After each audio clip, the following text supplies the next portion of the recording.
Olá, pessoas, tudo bem com vocês? Espero que esteja tudo bem. Vamos a mais um vídeo aqui no canal e nesse vídeo a gente vai falar sobre um assunto que vai iniciar uma série aqui no canal. Uma série pouca, de 5, 6 vídeos no máximo. Essa série envolve análise de comportamentos e como esses comportamentos geram consequências na sociedade. Iniciando o vídeo sobre preconceito. Como o preconceito surgiu, como ele se manteve e como ele foi importante para o desenvolvimento de sociedades e de seres diferentes. Essa diferença que a gente vê hoje nessa variedade de seres humanos, ela se dá muito por conta do preconceito. E a quebra desse preconceito gera a interação entre essas diversidades. Por exemplo, pegando aqui na atualidade, asiáticos, no geral, são mais conservadores do que as pessoas da América em geral, América do Norte, América Central, América do Sul. Somos mais abertos a interações sociais. Isso não vem de agora, isso vem lá de antigamente, quando já existiam os nativos que habitavam as regiões das Américas. Aqui existiam vários nativos antes das colônias chegarem aqui. As colônias europeias chegaram impondo uma cultura sobre esses seres e agindo com um olhar de preconceito para cima desses seres. Por quê? Vamos à origem do preconceito. Antigamente, quando existiam grupos de seres humanos, esses grupos, mesmo antes de desenvolver as linguagens e os métodos de ensino, eles mantinham memórias genéticas. Essas memórias genéticas são memórias que a gente absorve ao longo da nossa vida e que são transmitidas através dos nossos genes para as nossas proles, ou seja, para os nossos filhos e filhas, né? Ou filhas. Enfim, quando a gente sofre algum trauma, esse trauma ele fica registrado no nosso gene. E isso faz com que, não é que isso é uma característica dos seres humanos, isso é uma característica da biologia. Animais que conseguem registrar traumas, eles são mais propícios a evitar certos tipos de acidente, né? Naturalmente, mesmo sem ter conhecimento sobre as consequências de uma queda de uma altura muito grande, um, uma ovelha não vai se jogar de um penhasco, assim como um tigre não vai se jogar de um lugar muito grande ou não vai ficar muito tempo submerso embaixo d'água. Então, essas memórias traumáticas, né, de presenciar certos acontecimentos ou até interagir com animais diferentes, fica registrada no nosso subconsciente. Da mesma forma que essas memórias genéticas, elas geram traumas sobre cobras, aranhas, animais peçonhentos, porque os nossos ancestrais, eles tiveram um contato com esses tipos de coisa e não foram muito legal. Então, o preconceito surge através dessas memórias genéticas, nessas primeiras tribos, antes de existir a comunicação verbal. Fui longe. Mas, enfim, através disso, foi criando certos mitos, né? Então, surgiu a espiritualidade, uma tentativa de explicar o propósito da existência e também de justificar a forma correta da gente se comportar, com base nas experiências dos nossos ancestrais que foram passadas geneticamente para a gente. E a gente não tem um contato direto. Vamos então à forma como a religião, ou melhor, a espiritualidade foi moldando o pensamento preconceituoso, certos tipos de tribos e até pessoas. Entendiam-se que humanos, né, porque existiam espécies de humanos diferentes. Há muito tempo atrás, antes da gente conseguir acabar com os nossos amigos de outras espécies. Eram bons tempos, viu? Eram bons tempos. Mas, enfim, a gente começou a entender que humanos que eram muito grandes eram mais agressivos do que humanos que eram menores, porque a gente achava que aqueles humanos eram mais amigáveis, mais sociáveis, e também essa ideia de que o humano que é maior, ele tende a ser mais dominante sobre o humano que é menor. E essa comparação de tamanho pode até haver com o fato da nossa memória genética, mas isso é um pensamento de preconceito nos dias de hoje, né? Achar que uma pessoa, por ser baixa, ela é mais submissa do que uma pessoa que é mais alta. A gente faz essas associações por generalizar as nossas experiências. Então daí surge o preconceito. O preconceito, ele começa a ser mais enfatizado com a globalização. Por quê? Porque até então a gente tinha grupos que não tinham contatos diretos com outros grupos, né? Na época das cruzadas, até mesmo lá, recém agora, né, 1500, né, 1400, quando começou as colonizações, os grupos tinham menos acesso uns aos outros e menos acesso às culturas diferentes que eles mantinham, né? Partindo do princípio que a cultura ela é ensinada por meio de interação social e por meio de formação do indivíduo. Então a gente tem uma memória coletiva que ela é individualizada na formação daquele ser. E aquele ser contribui para a memória coletiva que vai formar a cultura. Nessas épocas das cruzadas, não existia nem jornal, não existia livros. Na verdade, existiam livros, mas era feita à mão, era difícil de fazer. Então, não tinha grandes quantidades e a velocidade que esse documento se passava de uma pessoa para outra era muito mais difícil. Então, quando existiam esse contato tão diferente, eles não conseguiam associar. Tanto que quando os portugueses chegaram aqui no Brasil, associaram os nativos, que as Américas já habitava aqui um monte de nativo, né? Antes das colonizações aqui já existiam muita gente com culturas totalmente diferentes que vai contra essas que a gente é imposta e que eu vou falar logo mais. Sobre a imposição de uma cultura contra memórias genéticas, contra biologia, contra comportamento natural.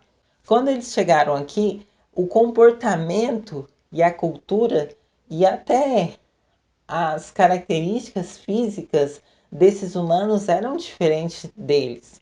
E eles começaram a entender que esses humanos que estavam aqui eram seres selvagens e começaram a associar a animais selvagens que precisavam ser domesticados e por isso justificava que eles precisavam ser salvos.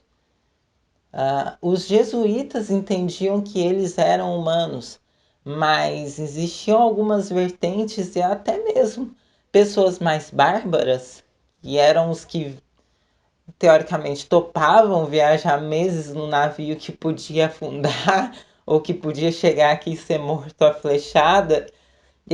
Essas pessoas que vieram, elas eram agressivas com esses seres que estavam aqui.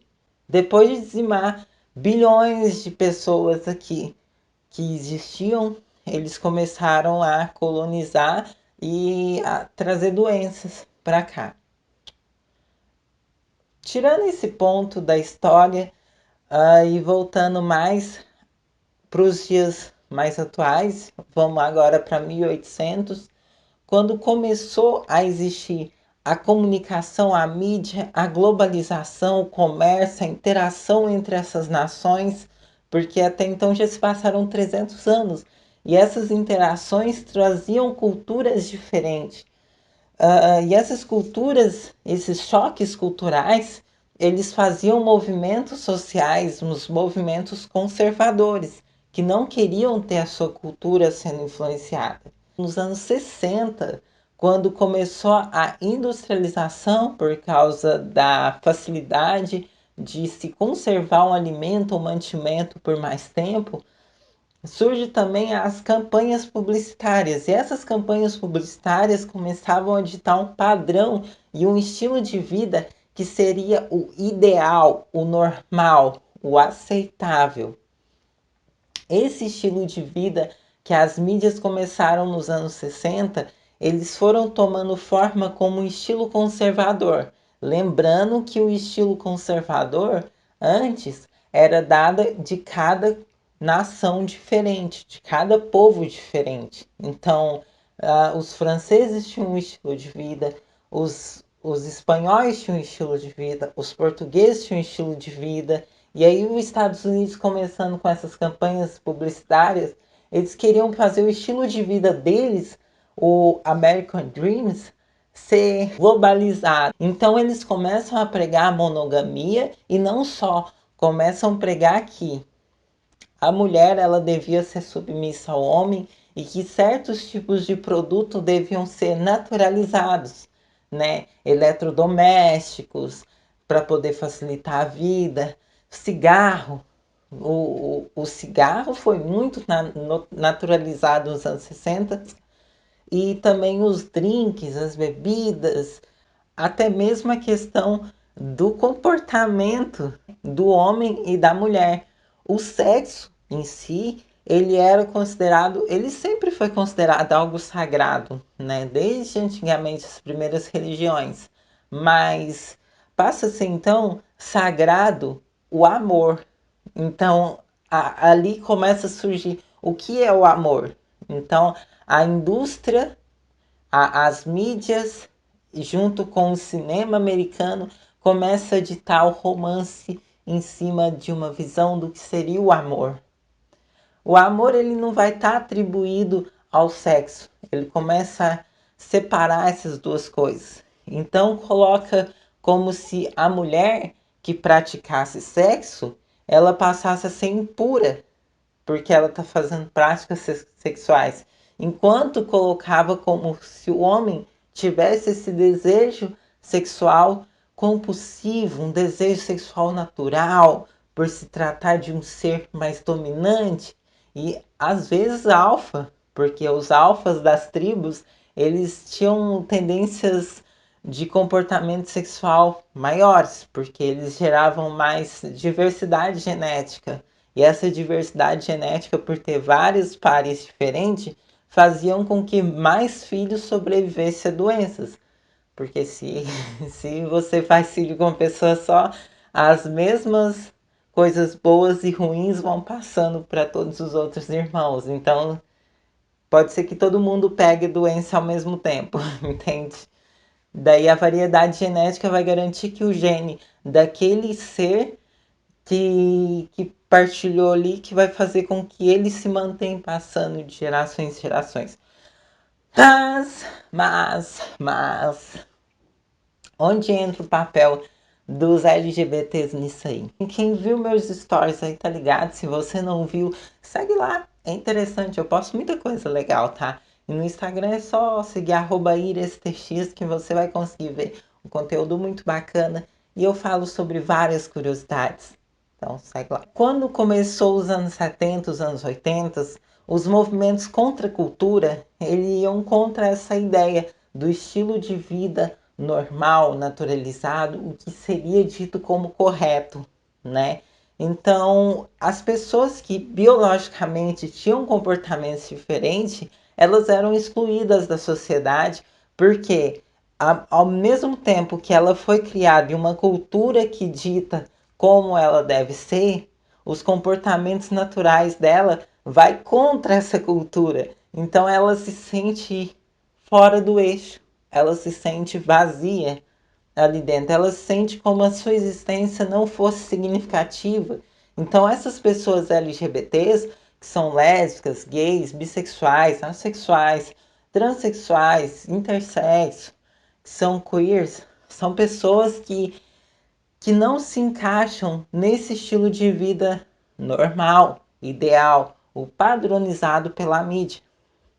Então essas pessoas, junto com outras pessoas que questionavam esse tipo de sistema e as consequências que esse sistema trazia, começou a fazer um movimento contra a cultura, começou a lutar contra o sistema, começou a atribuir então papéis de gênero para aqueles indivíduos na sociedade e tentavam excluir ao máximo possível as pessoas LGBTs porque elas iam contra esse estilo de vida e colocavam essas pessoas como rebeldes, como pessoas que estavam querendo acabar com aquilo por puro prazer, só para ver o circo pegar fogo.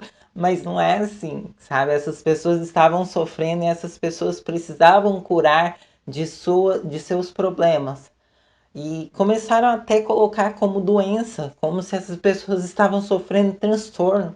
E até então usando uma teoria freudiana que ia na base dos traumas da infância, excluindo completamente a memória genética e achando que isso não existe, sabe? Colocava como se precisasse sofrer um trauma na infância para ser um LGBT. E não é isso. Não tem nada a ver com isso. As pessoas LGBTs elas existem porque é uma consequência natural da biologia desenvolver pessoas com características assim, assim como outros animais, diversos animais. Essas características naturais começavam a interferir diretamente nessas culturas e essas culturas começaram a atacar com movimentos conservadores. Então todo esse grupo que surgiu contra a cultura, ele desenvolveu uma linha que hoje aqui no Brasil é conhecido como partidos de esquerda, extrema esquerda, esquerdas, porque essas pessoas elas eram contra e são contra esse padrão de cultura, esse padrão de estilo de vida que foi imposta pelas indústrias e pela mídia, pelo merchandising. Então é importante a gente saber que os papéis de gênero foram criados por essas indústrias, por esses movimentos de publicidade que desenvolveram os papéis de gênero para atribuir uma função social para cada tipo de pessoa. A prostituição, então, ela já era naturalizada antes dos LGBTs fazer esses movimentos, mas nesse tempo dos movimentos contra a cultura, os LGBTs passaram a ser mais procurados por fora dos panos, porque essas pessoas que tinham conflitos internos desenvolviam preconceitos sociais. Então, quando estava do lado de outras pessoas, elas expõem esse preconceito, mas no íntimo, elas sabiam que aquilo não era o que ela de fato queria dizer. E que ela até mesmo sentia atração, né? Sentia desejos. E ia buscar suprir esses desejos na surdina. Então começa ali nos anos 80, né, nos anos 90, a prostituição do grupo LGBT e a marginalização das pessoas trans e travestis. Essas pessoas trans e travestis, por elas ser totalmente contrário o da família tradicional, o da normalização, elas eram tiradas do mercado porque elas não podiam ser visíveis, porque só o fato delas existirem já batia de frente com esses conceitos, mas ao mesmo tempo elas precisavam exercer um papel social que era o papel da prostituição. Porque as mesmas pessoas que queriam excluir essas trans, eles procuravam elas para poder saciar os seus desejos, as suas vontades. Porque mesmo a mulher trans sendo trans, ela não deixa de ser uma mulher e ela vai atrair o desejo de um homem. E o homem vai atrair, vai ser atrativo para um homem ou para uma pessoa bissexual, enfim, porque ela é uma mulher, ela tem características femininas. E o comportamento sexual também ele é imposto em cima disso, em cima dessa padronização de comportamento. Então é importante a gente saber diferenciar aonde que está sendo imposto e aonde que está indo contra essa imposição, entende? Então todo esse preconceito que surge na nossa sociedade, que se mantém, ele vem do fato de que a sociedade não aceita a gente como seres normais e naturais.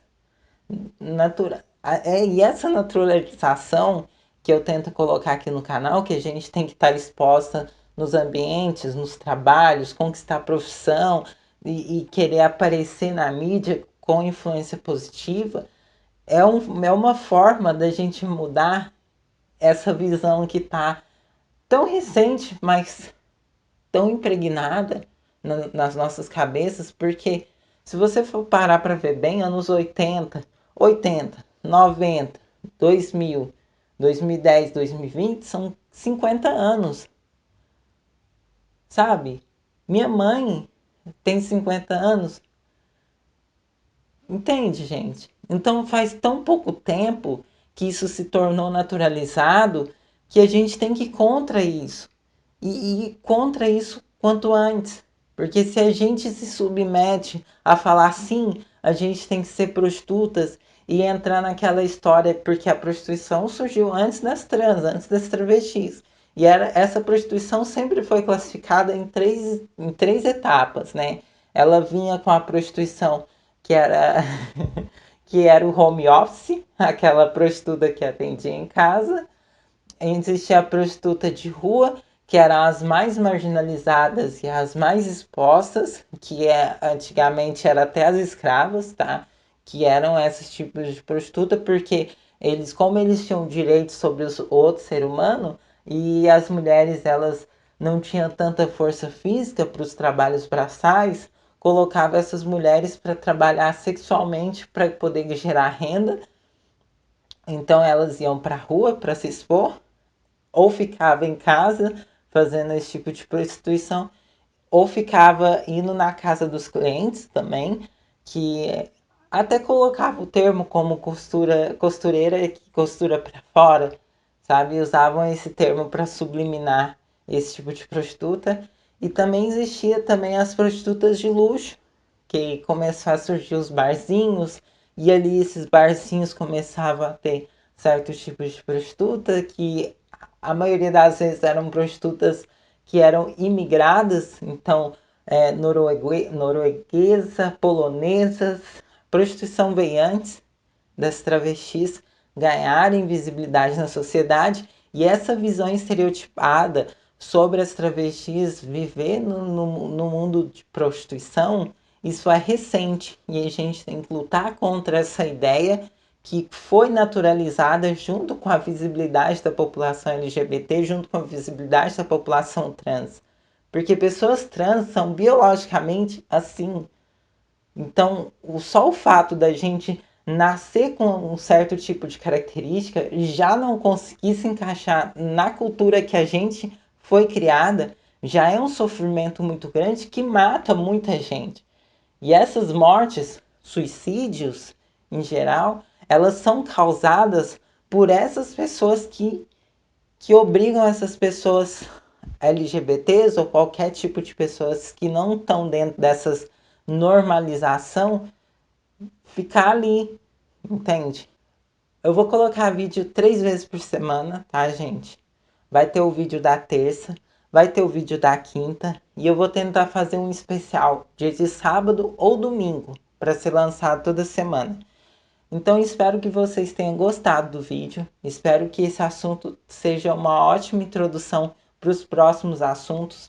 Pode ter parecido um pouco complexo e até desconexo um pouco, mas teve horas que eu tive que voltar e ir avançar e isso gera uma bagunça, mas eu gosto de gravar assim, sem roteiro, gosto de gravar espontaneamente para, sabe, ser você e eu aqui conversando, né?